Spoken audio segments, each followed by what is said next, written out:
क्रांतिकुंज गुरुकुल में सभी का स्वागत है। तो योगा एंड हेल्थ जो कि यूनिट 7 है, उसकी पीवाईक्यू सीरीज हम कर रहे थे, जिसमें अगला टॉपिक आपका आता है त्रिदोष एंड प्रकृति। तो तीन दोष बताए गए हैं शरीर में, वात पित्त और कफ। तो वात हमारा डिनोट करता है वायु को, पित्त जो हमारे शरीर की अग्नि है, ऊष्मा है, उसको डिनोट करता है, और कफ डिनोट करता है क्लेदन को, क्लिदता। और प्रकृतियां हमने की हैं, कुछ शारीरिक हैं, कुछ मानसिक हैं। शारीरिक प्रकृति जो बात पित्त कफ दोष के अकॉर्डिंग बनती है, और मानसिक प्रकृतियां जो सत्व रज और तम गुण के कारण बनती है। तो इनके पीवाईक्यू हम इस क्लास में डिस्कस करेंगे। तो मैक्सिमम पीवाईक्यू इसी सेक्शन से, इस यूनिट से पूछे जाते हैं। तो बहुत सारे पीवाईक्यू हैं, तो सभी को बहुत ध्यान से देखना है, सारे कंसेप्ट जो है अपने क्लियर कर लेने हैं। कोई डाउट हो तो पूछ लेना। तो चलिए शुरू करते हैं। पहला क्वेश्चन इसमें जून 2020 में पूछा गया था कि दुश्चिंता एवं अवसाद किस प्रकार के विकार के अंतर्गत आते हैं। तो शारीरिक विकार हैं, मानसिक हैं, स्नायविक हैं, मनोस्नायविक हैं। Anxiety and depression fall under which disorder? Physical disorder, mental, neurological, या फिर साइको न्यूरोलॉजिकल? तो 10 सेकंड का हर एक क्वेश्चन में आपके पास समय रहेगा, तो आप खुद से भी पहले ट्राई कर सकते हैं इसको। आपका समय शुरू होता है अब।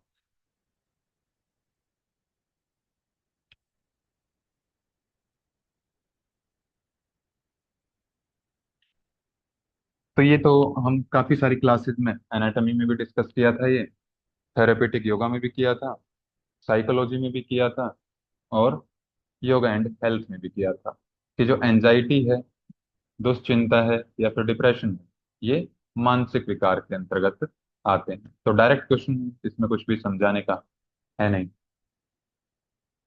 अगला क्वेश्चन इसमें पूछा गया था, निम्नलिखित में से क्या शारीरिक रूप से स्वस्थ व्यक्ति का लक्षण नहीं है? सम्यक सुधा, आंत्र की नियमित प्रक्रिया, शरीर की असंगत गति, युक्त निद्रा। तो ये चार ऑप्शन आपको दिए गए थे। इन चारों में से आपको बताना है कौन सा स्वस्थ व्यक्ति का लक्षण नहीं।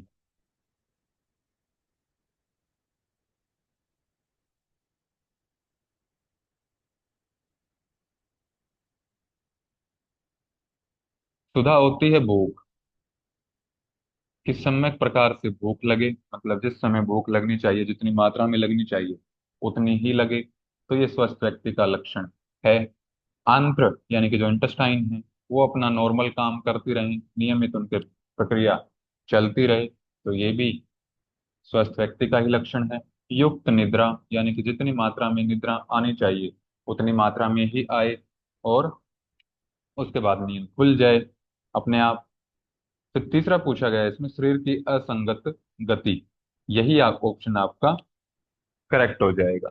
मतलब जो भी शरीर की बनावट है, या फिर जो भी उसकी गेट है, जो भी चाल है उसकी, वो क्या हो, असंगत, यानी कि इम्प्रॉपर उसकी गति हो।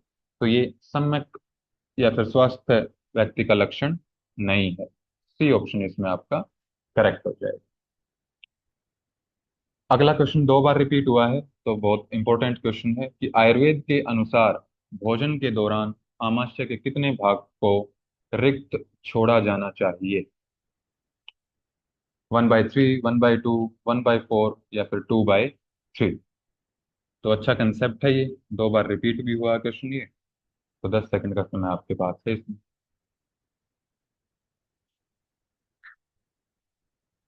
तो आयुर्वेद के मत से आमाशय के 3 भाग किए जाने चाहिए, इक्वल, जिसमें से एक भाग ठोस पदार्थों के लिए, यानी कि तरल, सॉरी, जो भी पृथ्वी महाभूत प्रधान होंगे, तो ठोस पदार्थों के लिए एक स्थान, यानी कि 1/3 पार्ट बचना चाहिए। एक हिस्सा तरल पदार्थों के लिए, जो भी आप पानी पीते हैं, या फिर अनुपान के तौर पर लस्सी या फिर जो कुछ लेते हैं, तो 1/3 पार्ट उसके लिए होना चाहिए। और तीसरा पार्ट वायु के लिए रिक्त या फिर खाली छोड़ा जाना चाहिए। कितना पार्ट हो जाएगा इसका? 1/3 पार्ट। तो आसान ये क्वेश्चन था, अगर आपको पता है तो। इसमें पूछ लिया है, रिक्त कितना छोड़ा जाना चाहिए। हो सकता है अगली बार रिपीट कर दे कि ठोस पदार्थों के लिए आमाशय में कितना स्थान होना चाहिए, तरल पदार्थों के लिए कितना होना चाहिए। तो 1/3 पार्ट ही उसका आंसर रहेगा आपका। तो इस क्वेश्चन को दो तीन तरीके से और पूछा जा सकता है। अगला क्वेश्चन आता है, आयुर्वेद के अनुसार जीवन के तीन स्तंभ कौन से हैं? वात पित्त कफ, सत्व रज तम, धर्म अर्थ काम, आहार निद्रा ब्रह्मचर्य। तो ये चार ऑप्शन आपके दिए गए हैं। 10 सेकंड का समय इसमें है।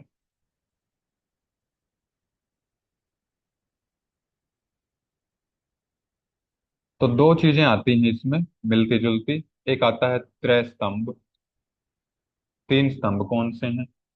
और एक आता है त्रय उपस्तंभ। स्तंभ यानी कि मेन पिलर, और उपस्तंभ मान सकते हैं कि सपोर्टिंग क्या क्या चीजें इसके लिए रहेंगी। तो त्रय स्तंभ पूछ ले आपसे, तो वो आते हैं वात, पित्त और कफ, जिनको हम त्रिदोष भी बोलते हैं। तो यही पूछ सकता है आपसे कि त्रिदोष कौन से हैं। त्रय उपस्तंभ में दो अलग अलग मत हैं इसमें आयुर्वेद में। तो आहार निद्रा और ब्रह्मचर्य, ये बोले गए हैं त्रय उपस्तंभ। तो तीन स्तंभ में आपके आ जाएंगे मेन पिलर्स हैं वात पित्त कफ। इन्हीं के आधार पर जो पूरी बॉडी है वो टिकी हुई है। सत्व रज तम, ये त्रिगुण होते हैं। और धर्म अर्थ काम, और अगर इसमें ऐड कर दें मोक्ष, तो आरोग्य के मूल होते हैं। ठीक है, तो आरोग्य के मूल भी पूछ सकते हैं आपसे कौन से हैं।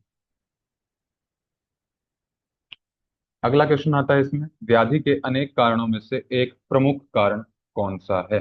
कि बहुत सारे डिजीज होने के कारण हो सकते हैं, लेकिन एक प्रमुख मेन कारण कौन सा है उसमें। तो ये आपसे पूछ रहे हैं। अस्त व्यस्त दिनचर्या, रस की विषमता, कार्य विषमता, अत्यधिक व्यस्तता। तो चार ऑप्शन इसमें दिए गए हैं।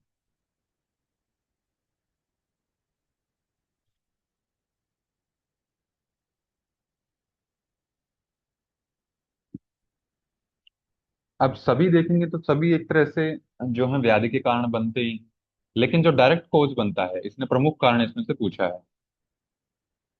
तो सेकंड ऑप्शन यानी कि रस, जो छह रस बताए गए हैं, अगर उनका हम सम्यक रूप से सेवन ना करें, किसी एक रस के ही पीछे पड़ जाएं कि बस मधुर रस का ही सेवन करते रहें, बाकी किसी रस को सेवन ना करें, तो वो बीमारी का कारण बन जाता है। रस के बारे में हम अगली क्लास में चर्चा करेंगे। ये क्वेश्चन वहां भी रिपीट होगा आपका, क्योंकि रस वाले सेक्शन से ये क्वेश्चन बनता है।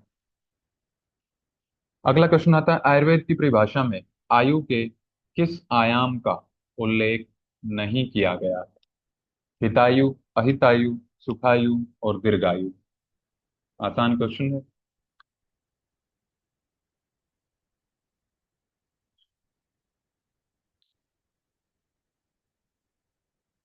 तो आयु के चार प्रकारों का वर्णन ग्रंथों में मिलता है। पहली होती है हितायु, फिर इसी से आप याद कर सकते हो अहितायु। एक होती है सुखायु, और इसके अपोजिट आप याद कर सकते हो दुखायु। यानी कि ये चार प्रकार की आयु का वर्णन मिलता है। क्वेश्चन ये भी पूछ सकता है आयु के कितने प्रकार हैं। तो चार प्रकार हैं। कौन से नहीं हैं, ये पूछ ही लिया है आपसे। तो दीर्घायु इसमें से आयु का प्रकार नहीं। तो डी ऑप्शन इसमें करेक्ट हो जाएगा। अगला क्वेश्चन आता है, निम्नलिखित ऋतुओं को शिशिर से प्रारंभ करते हुए, शिशिर से स्टार्ट करना है और उचित क्रम में इनको व्यवस्थित करना है। ग्रीष्म, शिशिर, वर्षा, वसंत, शरद। तो ये चार ऑप्शन आपको दिए गए हैं। 10 सेकंड का समय इसमें आपके पास है।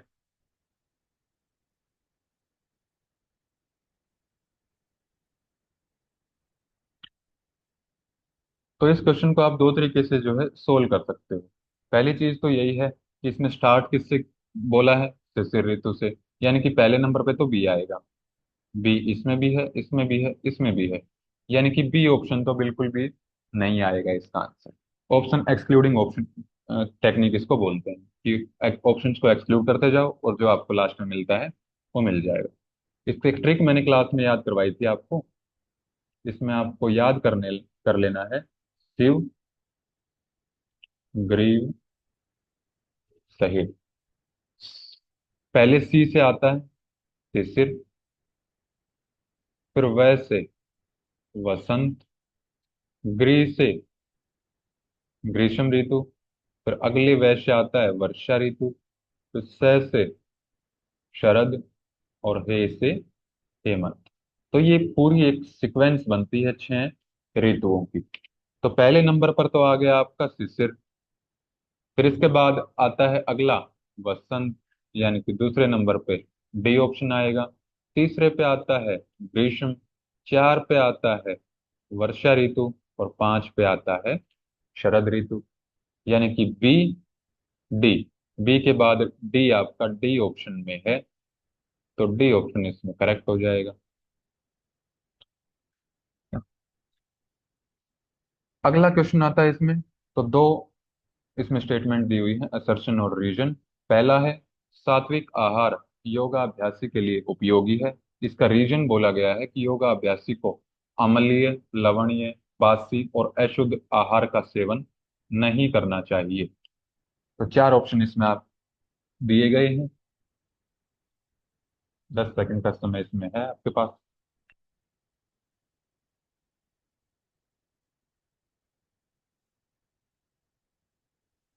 तो बोला गया है कि सात्विक आहार जो है वो योगाभ्यासी के लिए उपयोगी, जो भी योग की प्रैक्टिस करते हैं, सात्विक आहार उनको खाना चाहिए। तो ये तो बिल्कुल सत्य है, ट्रू है। इसका रीजन क्या दे रहा है कि योगाभ्यासी को अम्लीय, लवणीय, बासी और अशुद्ध आहार का सेवन नहीं करना चाहिए। तो ये आप इससे रिलेट करेंगे कि इसका करेक्ट रीजन ये बनता है कि नहीं बनता है।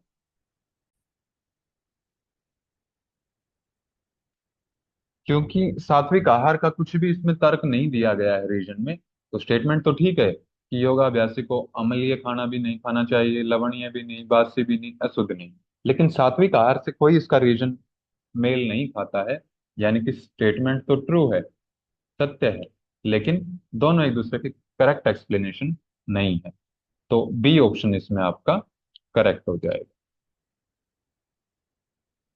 कि दोनों सही हैं, लेकिन जो रीजन है वो असर्शन की सही व्याख्या नहीं है।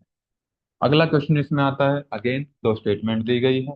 पहला है योगाभ्यास के लिए मित आहार अनिवार्य है। रीजन इसका दिया गया है मधुर तथा स्निग्ध भोजन करना एवं 1/4 पेट को खाली करना मित आहार की विशेषताएं हैं। तो 4 ऑप्शन इसमें आपके पास दिए गए।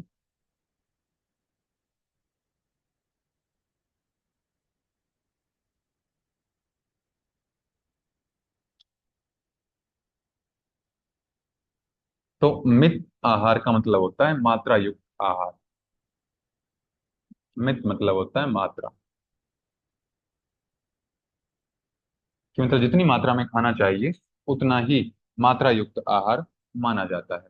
तो योगाभ्यास जब भी करते हैं तो मात्रा के अनुसार ही खाना खाना होता है, यानी कि ये स्टेटमेंट बिल्कुल ट्रू है। इसका रीजन देखते हैं अब कि मधुर और स्निग्ध भोजन करना और 1/4 पेट को खाली रखना मित आहार की विशेषताएं हैं। कि खाने में जो है मधुरता भी हो, मधुर रस भी हो, खाना स्निग्ध होना चाहिए, और 1/4 पेट को खाली छोड़ दें, तो ये मात्रा युक्त आहार माना जाता है। तो मतलब दूसरी स्टेटमेंट भी करेक्ट है, और असर्शन का ये सही रीजन भी है। तो ए ऑप्शन इसमें करेक्ट आ गया। अब इसमें कंफ्यूजन ये है कि पीछे तो हमने जो क्वेश्चन आया था उसमें बोला था कि 1/3 पार्ट खाली छोड़ना चाहिए। यहाँ पर बोल रहे हैं कि 1/4 पेट को खाली छोड़ना चाहिए। तो वो आयुर्वेद के अकॉर्डिंग था, ये आपका यौगिक जो ग्रंथ है उसमें बोला गया है कि 1 फोर्थ जो है पेट को खाली छोड़ना चाहिए। तो अलग अलग मत के अकॉर्डिंग थोड़ा सा इसमें चेंज आ जाता है। अगला क्वेश्चन आता है इसमें। तो अगेन दो स्टेटमेंट दी गई है, असर्शन दिया है। कटु तिक्त कषाय रस प्रधान आहार वात प्रकृति के व्यक्तियों के लिए लाभदायी नहीं होता, और कटु तिक्त कषाय रस प्रधान आहार का अत्यधिक सेवन करने से वात दोष में वृद्धि होती है। तो चार ऑप्शन इसमें दिए गए हैं। ये बहुत अच्छे तरीके से मैंने आपको समझाया था कि कौन सा रस कौन से दोष को बढ़ाता है और किस दोष को कम करता है। तो डिटेल में तो हम नेक्स्ट लेक्चर में इसकी चर्चा करेंगे। अभी के लिए थोड़ा सा शॉर्ट में इसको बता देते हैं। मधुर, अम्ल, लवण, कटु, तिक्त और कषाय। तो जो पहले के तीन रस हैं ये वात को डिक्रीज करते हैं और कफ को इंक्रीज करते हैं। लास्ट वाले तीनों वात को इंक्रीज करते हैं, कफ को डिक्रीज करते हैं। पूछ रहा है वातवर्धक। तो कटु तिक्त कषाय रस प्रधान आहार वात प्रकृति के व्यक्तियों के लिए लाभदायक नहीं होता। तो ये तो बिल्कुल सही है, क्योंकि पहले से ही उसमें वात बढ़ा हुआ है वात प्रकृति वाले व्यक्ति में, और वात वर्धक आहार भी अगर सेवन कर लिया तो वात दोष उसका प्रकोपित हो जाएगा। तो यानी कि ये भी स्टेटमेंट बिल्कुल ट्रू है। फिर रीजन क्या बोल रहा है ये, कि कटु तिक्त कषाय रस प्रधान आहार का अत्यधिक सेवन से वात दोष में वृद्धि हो जाएगी। तो ये भी क्या है, बिल्कुल करेक्ट एक्सप्लेनेशन है, और स्टेटमेंट भी क्या है, ट्रू है। तो लेकिन यहाँ पर थोड़ा सा कंफ्यूजन आप मान सकते हैं कि जो ए ऑप्शन में हमेशा हमें ऑप्शन मिलता है वो इस बार बी ऑप्शन में रखा गया है। तो बी ऑप्शन इसमें करेक्ट हो जाएगा। अगला क्वेश्चन आता है, पित्त प्रकृति वाले व्यक्तियों के लिए आहार के निम्नलिखित में से कौन से प्रकार लाभदायक हैं। कि पित्त प्रकृति हो जिसकी, तो उसको कौन सा खाना जो है खाना चाहिए। अम्ल, मधुर, कटु, शीत। तो इन चारों में से आपको सिलेक्ट करना है।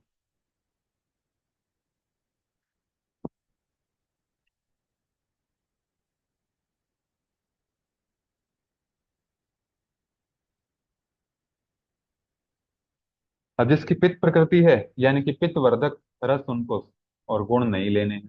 पित्त के हमने गुण किए थे कि उष्ण होता है ये, और बाकी रस दिए गए हैं। तो रस में मधुर, अम्ल, लवण, कटु, तिक्त और कषाय। तो वात पित्त कफ का मैंने पिछले क्वेश्चन में आपको बता दिया था।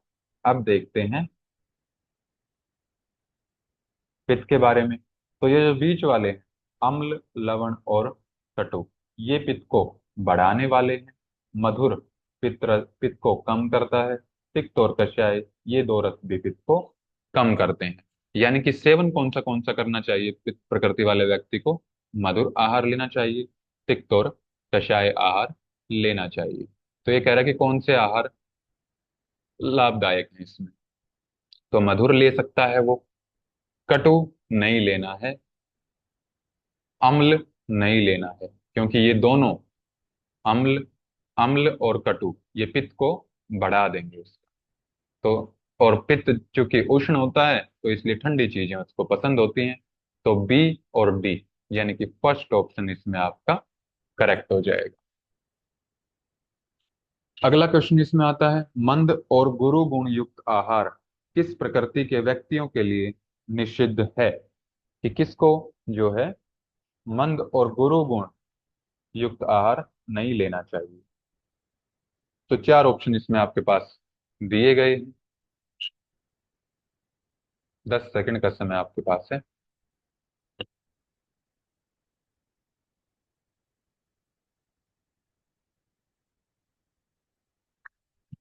तो मंद और गुरु ये दोनों गुण किसके हैं, कफ कफ के गुण हैं। कफ प्रकृति वाले व्यक्ति के जो है गुण होते हैं। तो यानी कि ये दोनों किसको सेवन नहीं करना है, जिसकी प्रकृति कौन सी है, कफ प्रकृति। क्योंकि पहले से ही उसकी प्रकृति जो है कफ है। अगर मंद और गुरु गुण यानी कि भारी भोजन उसने कर लिया तो कफ जो है उसका प्रकोपित हो जाएगा। तो जितने भी आहार वाले क्वेश्चन है सब में सेम कंसेप्ट आपका यूज होगा, कि जो उस दोष के गुण होंगे तो वो उसके मिलता जुलता आपको आहार सेवन नहीं करना है, उसकी प्रकृति से विपरीत आपको खाना लेना है। तो कफ दोष में किन महाभूतों की प्रधानता होती है? वायु, जल, पृथ्वी, आकाश। तो बहुत ही सिंपल क्वेश्चन ये दिया गया है।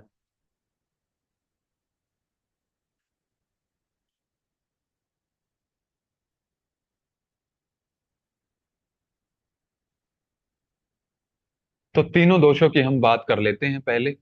वात की अगर बात करें तो आकाश और वायु प्रधान होता है। पित्त की बात करें तो अग्नि महाभूत प्रधान होगा। और अगर कफ की बात करें तो जल और पृथ्वी महाभूत प्रधान होता है। तो तीनों में से कुछ भी आपसे पूछ सकता है आपसे। इस क्वेश्चन में आपसे कफ दोष का पूछ लिया है, हो सकता है आने वाले क्वेश्चन में वात का पूछ ले या फिर पित्त का पूछ ले। तो जल और पृथ्वी, बी और सी ऑप्शन, यानी कि सी ऑप्शन इसमें करेक्ट हो जाएगा। अगला क्वेश्चन आता है, गुरु गुण की प्रधानता वाला आहार किन किन प्रकृति वाले व्यक्तियों के लिए लाभप्रद होता है? अब क्वेश्चन ये आ चुका है पीछे, लेकिन पीछे पूछा था कि गुरु गुण का आहार किसको नहीं लेना चाहिए। इसमें पूछा है कौन उसको सेवन कर सकता है। त्रिदोषज, वात कफज, वात पित्तज, पित्तज और कफज प्रकृति। तो ये चार ऑप्शन इसमें हैं आपके।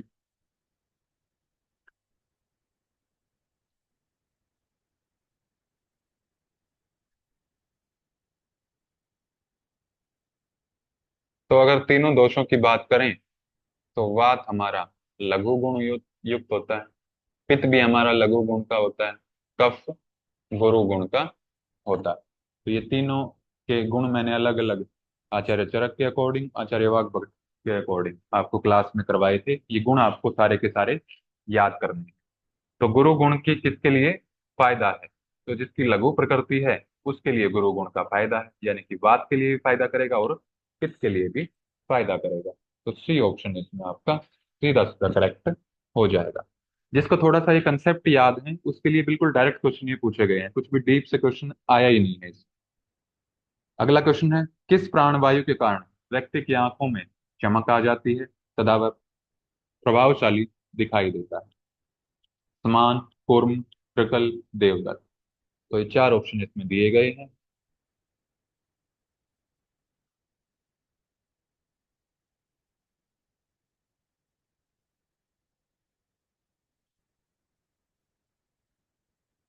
तो प्राण के जो है 10 प्रकार बताए गए। पांच हैं मुख्य प्राण और पांच हैं उप प्राण। मुख्य प्राण में आपके आ जाते हैं प्राण, अपान, समान,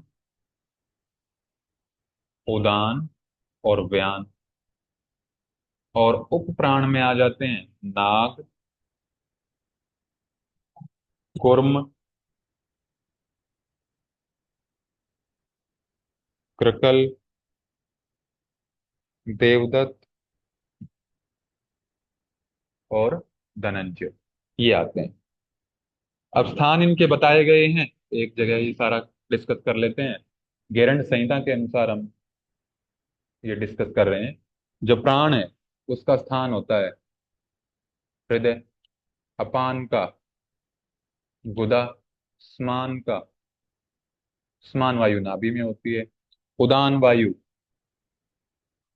कंठ में होती है और व्यान सर्व शरीर में व्याप्त होती है, पूरे शरीर में विचरण करती है। अब ऐसे ही जो नाग का बताया गया है वो बताया गया है चैतन्य कर्म, अगर कर्मों की बात करते हैं।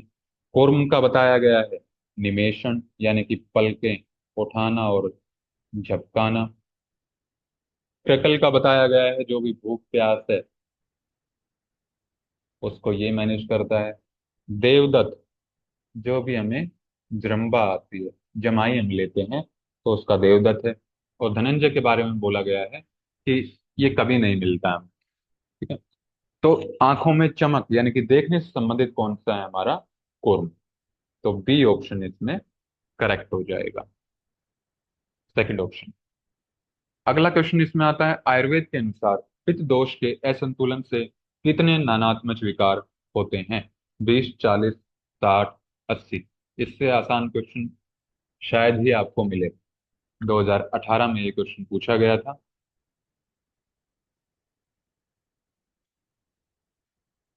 नानात्मक विकार का मतलब होता है जो और किसी दोष के कारण नहीं होते। यानी कि अगर वातज और नानात्मक विकार की बात करें तो केवल वात दोष के प्रकोपित होने से जो रोग हो जाते हैं। क्योंकि प्राय देखा जाता है कि जो भी बीमारी होती है पहले किसी एक दोष के कारण होती है, लेकिन बाद में जो बाकी दोनों दोष हैं वो भी कुपित हो जाते हैं। तो वात के कारण ये तीनों ही आप याद कर लेना इसमें, क्योंकि पित्त का पूछ लिया है। हो सकता है वात वात और कफ का आने वाले एग्जाम में आपसे पूछ ले। तो वात के कारण 80, हाफ करते जाओ इनको। पित्त के कारण 40 और कफ के कारण 20 प्रकार के रोग हो जाते हैं। तो पित्त पूछा है इसने, तो पित्त के कारण 40 प्रकार के रोग हो जाएंगे। अगला क्वेश्चन, दो लिस्ट दी गई है, इनको मैच करना था। तो 10 सेकंड का इस समय पिछले क्वेश्चन के बेस पे ही ये क्वेश्चन है। अगर पिछला क्वेश्चन किसी ने ध्यान से देख लिया है तो ये क्वेश्चन लग जाएगा आराम से।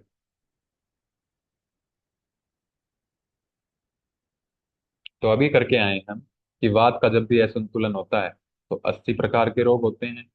पित्त के कारण 40 प्रकार के रोग होते हैं।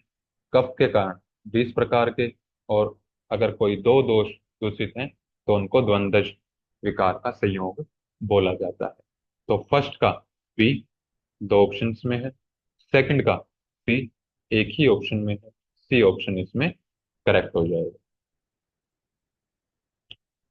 अगला क्वेश्चन आता है कि वात प्रधान प्रकृति वाले व्यक्तियों के लिए किन गुणों से युक्त आहार लाभदायक है? यानी कि इसमें अपोजिट सेलेक्ट करना है। सिंपल सी बात है। सही उत्तर देने के लिए नीचे दिए गए कोड का प्रयोग करें। शीत, मधुर, उष्ण, लघु। तो इन चार में से आपको सिलेक्ट करना है।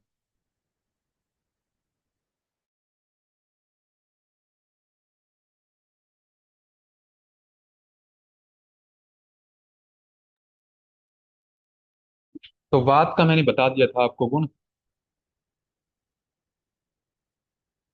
एक तो लघु होता है, शीत होता है, और कटु तिक्त कषाय।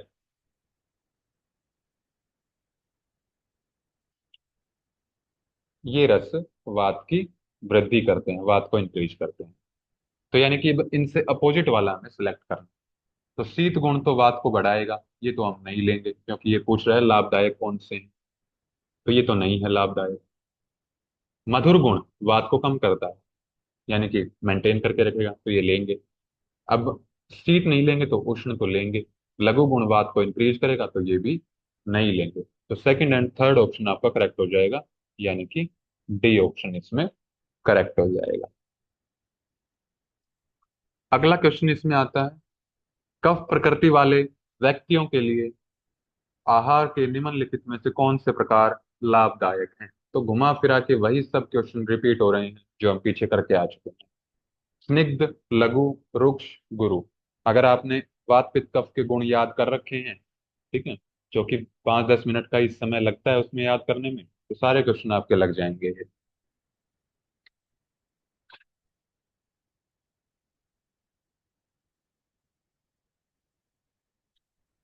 क्योंकि कफ का गुण ही होता है स्निग्ध, तो ये तो नहीं लेंगे। कफ का गुण होता है गुरु, तो लघु ले सकते हैं। कफ का गुण होता है स्निग्ध, तो रुक्ष ले सकते हैं। कफ का गुण होता है गुरु, तो ये भी नहीं लेंगे। यानी कि बी और सी ऑप्शन आपके करेक्ट हो जाएंगे। तो सीधा सीधा बी ऑप्शन आपका करेक्ट हो जाएगा। अगला क्वेश्चन आता है, निर्माण के आधार पर निम्नलिखित धातुओं को उचित क्रम में व्यवस्थित करें। तो ये पिछले लेक्चर में मैंने आपको बता दिया था कंप्लीट, ये सीक्वेंस। जिसने पिछला लेक्चर देख लिया था तो ये क्वेश्चन हो जाएगा उसका।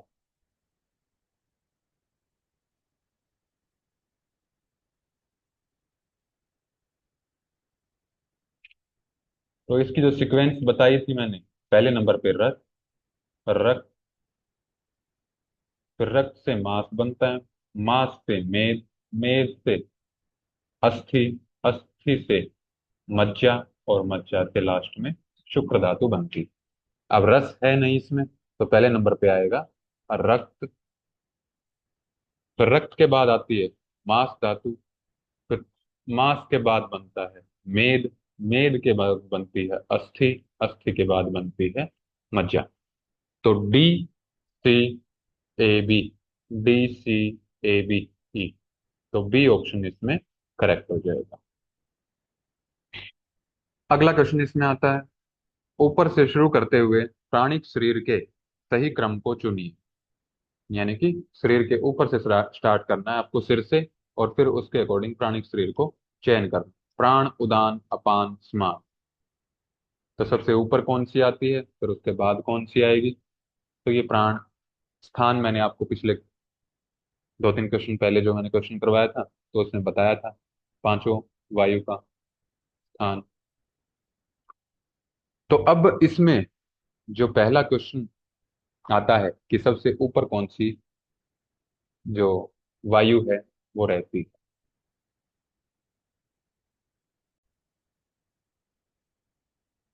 सबसे पहले नंबर पर आता है हमारा गला।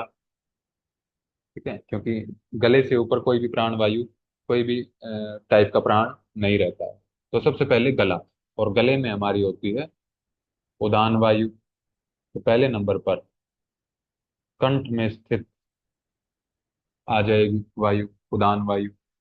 फिर दूसरे नंबर पे नीचे थोड़ा सा आते हैं तो हार्ट आ जाता है। हार्ट में, हृदय में प्राण वायु रहती है। फिर उससे नीचे आएंगे तो नाभि आ जाएगी। नाभि में समान वायु रहती है। और फिर थोड़ा सा और नीचे आएंगे तो अपान वायु आ जाती है, जो गुदा में स्थित होती है। तो यानी कि बी, ए, डी, सी, बी ऑप्शन इसमें करेक्ट हो जाएगा। अगला क्वेश्चन आता है, वात प्रकृति वाले व्यक्तियों के लिए कौन से आहार लाभदायी नहीं है? ये क्वेश्चन हम करके आ चुके हैं, तो ये तो सभी का जो है करेक्ट होना चाहिए। वहां पूछा गया था कौन से लाभदायक हैं, यहाँ पर सेम ही क्वेश्चन है, ऑप्शंस भी सेम है, बस यहाँ पूछ लिया है कौन से लाभदायी नहीं। 2018 का ये क्वेश्चन है। तो शीत गुण वात की वृद्धि करेगा, तो ये भी जो है लाभदायक नहीं है। स्निग्ध, क्योंकि वात का गुण होता है रुक्ष, तो ये तो फायदा करेगा, तो ये नहीं आएगा। रुक्ष गुण लाभदायी नहीं है।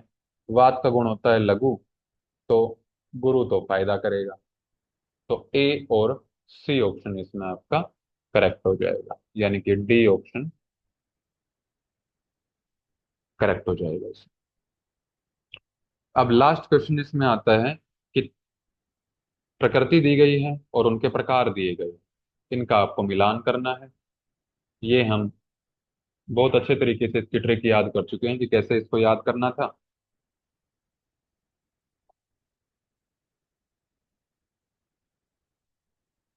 तो सत्व, रज, तम, इस सीक्वेंस में हम त्रिगुण को लिखते हैं।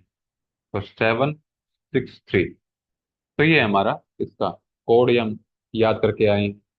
यानी कि सात्विक के होते हैं 7 प्रकार, राजसिक के होते हैं 6 प्रकार, तामसिक के होते हैं 3 प्रकार, त्रिदोषज हमारी एक ही प्रकृति होती है। तो ए का आपका सेकंड, तो ए का सेकंड दो ऑप्शन में है, बी का थर्ड, थर्ड भी दोनों में है, सी का 1।